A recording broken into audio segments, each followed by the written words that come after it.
Hi, everybody. Thank you for joining me once again for Wealth Starts Today. Thank you. I'm so grateful to have you. If you were looking for the spot to help you save for retirement, you are indeed in the correct place. Now, we're going to start this the way we always do by me asking you, how are you doing? How's it going? How are you faring? Life is challenging right now, and I just want you to know that I'm thinking of you, wishing the best for you, as is this community, and just letting you know that you're not alone. Whatever your struggles are, we're all working through something. So just know we're thinking of you, okay? So how is it going with me? Pretty well. Some odd things have happened the past few days. So, I try to limit my time at restaurants, fast food places, just because, it's a sucker of money. And so I'm just careful with it. I will do it. Don't get me wrong, I will do it. But I just want to watch my dollars. So we went to Chipotle. I love their food and it's a nice treat. So my husband ordered and he said, light on the beans and the meat, like it's always been. Well, when we got those burritos home, they were loaded with rice. The beans were fine and very little meat. So, when you get these, what are they between $22, $25 for two?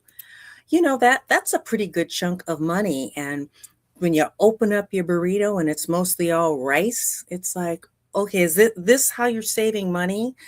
I've saved up. I've come to your establishment and I'm looking for a good deal, a good value. That's not so much a good deal or a good value, loaded with rice, with filler. So that's kind of hard to take. And it was very disappointing. And, it will limit the amount of times that I go in the future just because, really? That's what you want to do? What are you going to do? I know businesses are hurting, folks are struggling, but that isn't the way to keep your clientele. Just throwing it out there, just ooh, whatever. So, you know, since our last visit together, I told you about a time when I was like 19 or 20 years old, and I asked my grandmother for money. And, she was very honest and told me she couldn't and the why. And it's like, I had to respect that. I had to learn to take care of myself. And my friend Andy, when he and I had coffee together and I relayed the story to him, he says, guess what? I did something similar in that I asked my grandparents for money. He knew for a fact they had the money. They told him no, and he was angry about it. But again, it forced us to be self reliant. And like I told you before, it took me another 20 years to really get money and to take care of myself. Had I had, a mentor at that point, it could have been better. But things are as they are, and you just take the day that's given to you and you just move forward.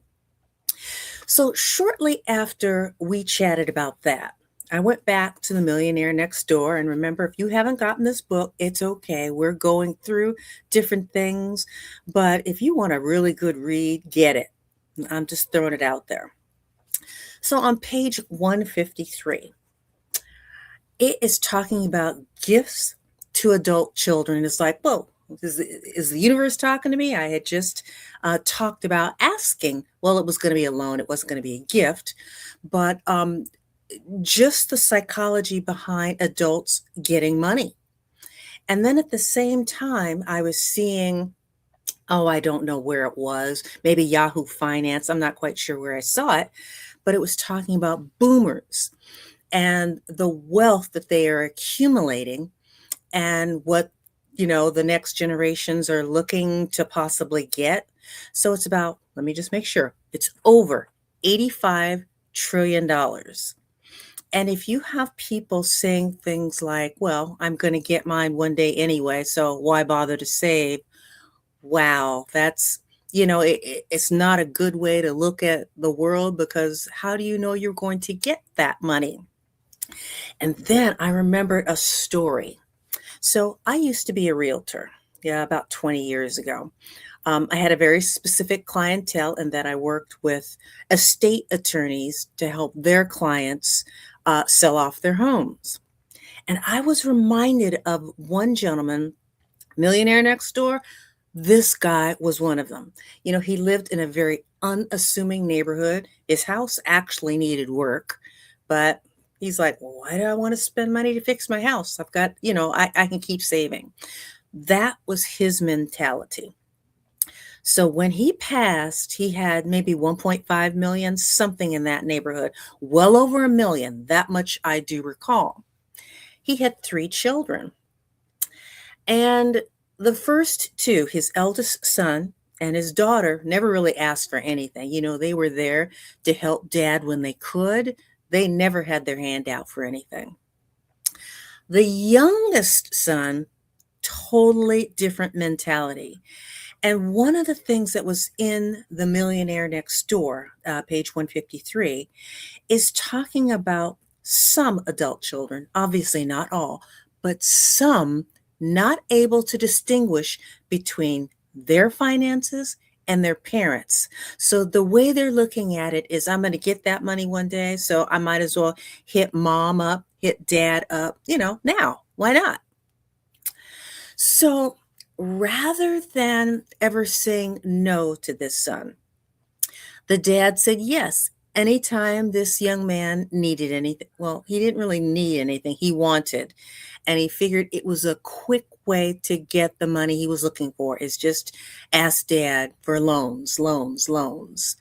And it got to the point where it was tens of thousands of dollars. And had to be well over $100,000, because at the end, when dad passed, dad apparently was keeping track. Nobody knew it. But what he did was, so when he passed, his estate had, um, let's just say 120,000, a million and two left in it. And so what he did was he took all three of his children, three, I put four fingers up, three children, and divvied out his estate. But he wasn't done yet, because from there, the youngest son, who had hit him up for, by the time it was done, probably a couple $100,000. What dad did was, when he divided up his estate three ways, he subtracted the amount he already gave to the youngest son and gave it to the other two kids who hadn't asked for anything the whole time. Now, I had to get this part, second, third hand. But as I understand, when the will was read and the contents were made public, that son lost it. He couldn't believe that his dad would shortchange him. Now, shortchange, how do you even look at anything that way? You'd already gotten that money. And so the siblings who asked for nothing are the ones who are the beneficiaries. So dad kept it even the whole time, but that youngest son he just could not fathom why dad would do that. I find that a brilliant way to do it. However, the one mistake dad made was in giving the money to begin with. Teach that young person to be self-reliant. This whole business of children thinking their parents' money is theirs, it's not. With my mom, I hope she spends every dime. Take care of yourself. You've lived well, you've saved. Take care of you. That money is yours. If anything's left over at the end, okay, thanks. But please, whatever you do, parents, take care of yourselves. It reminded me of things. And the universe talks to us sometimes, right? I told you that story about me and my grandmother. Then I read this story in Millionaire Next Door, page 153, and it goes on from 153 past 156. Sorry, I can't remember. I was just back and forth going, oh, that's good information. That was me the whole time, because you have saved, mom and dad and grandparents. Take care of yourselves, please. And so part of taking care of ourselves is knowing what we have, right? Y'all who've been with me for a while, you know what this is about. Blank sheet of paper. And I don't care how you keep track of this. It's up to you. I do the paper because I pull it out and I'm looking at it. Oh, where am I? Am I okay? Am I on track? That's me. So if you do it electronically, it does not matter. Whatever works, just to make sure to do it. I'm going to get to this in just a second because one other thing in the Millionaire Next Door is those children, those adult children who are relying on their parents to give them money. Here was the other thing, and I never even considered this.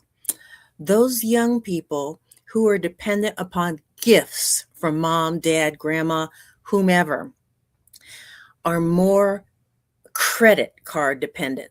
They are using that credit card to fill that void in their lives. They're not paying attention. And I go, that's another thing to watch out for. Now, my credit issues were different, but I can see those young people who never learn to budget their money. That's what they would do. They would rely on a credit card because then they can say, hey, dad, I need $3,000. I can't pay my credit card off. And so all of that together is like something for me to remember and something for me to remind you during these sessions to take care of yourselves. So back to the sheet. Here we go. So that first line, remember, it's going to be your net paycheck.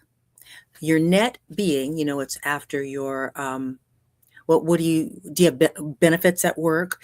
And so it comes off of there, and you have 401k or 403b, whatever vehicle your employer offers to save for retirement. Just make sure you are taking advantage of that, please. Because remember, your employer may be putting money aside for you, but you also need to contribute. So just make sure to take care of that. So now that net, that first line is those two paychecks. Now, so you're going to do your expenses per month. So most of us get paid twice a month. So that is the total you're going to put there. That next line, pay yourself first. Do not forget that you are as important as your bills, if not more. So what you want to do is you want to put money away. I put money away because I try to pay for everything using cash, rarely use a credit card. Now, when I do, I'm prepared to pay it off. But I put cash in my wallet. That's what I use, for my massage, for the pedicure once a month. Whatever I need to do, I'm putting that money away. I'm also saving money for my insurance because I pay that once every 6 months. It's cheaper. And I save up to do that. Okay. Taxes, I know that I'll owe something come tax season. So I put that money away. Emergency savings, you never know what's going to pop up. Now, I know that the prevailing wisdom is that you put away 6 months worth of salary. I've never had that much in my account, and chances are good I never will, but I've been able to take care of myself. Yes, that emergency fund was short, but anytime I ever needed it, it was enough to cover whatever the situation was. So that emergency savings, and then just basic savings. Do you want to, go out with your friends this month? Do you want to go on vacation? Put that money away. Take care of yourself. Pay yourself first. That is what we're talking about. Then here, you're going to write down whatever your bills are and be honest with yourself. Look over previous month's expenses and just keep that in mind. You're going to have to adjust it because things change, but at least have a really good idea of how much you are spending per month. Just whatever you do, just take care of that. Now, if you're lucky, you've got a little bit of money left over. If you don't, if you are operating at a deficit, what do you need to do? Which one of these expenses can you make some changes on, whether it be changing your cell phone plan, your internet plan, whatever it is, wherever you need to go to make adjustments, make those adjustments so that you are not operating short every month, because that's just going to hurt you. So whatever you need to do, take care of that. Okay. And I'm hoping you are doing something along those lines for yourself. Please take care of that because that's how we're going to take care of ourselves. I was watching a video of a young woman, must have been on, I don't know if it was on YouTube or whatever, Instagram, where she was crying. She goes, she's 23 years old and she can't figure it out. First thing I looked at, she had those fake eyelashes. She had on a lot of makeup, looked like her hair was done professionally, and the nails were such that, well, if you're looking for places to save money, you might want to start there. So just, do what you can to know exactly what your expenses are. It is very, very important. Okay. Now, with that, we are going to get ready to wrap this up. But I just want to throw this out there to you. Please, whatever you do, everybody, please be good to yourselves, be good to each other. Remember, we are all we've got. So, if you see somebody, say something nice. You never know whose day you're going to make just by being a kind human. It's so important. We're all beings who, just want somebody to care about us. So just throw some goodness and some light out into the universe because when you throw it out like a boomerang, it will eventually come back to you. Okay? Please keep that in mind. So, everybody, thank you so very much for joining me for Wealth Starts Today. Starts right now, but make sure you start it today. All right. Do those things. And I will see you next time for another edition of Frugal Fridays. And with that, you take care. We'll see you next time. Okay. Bye.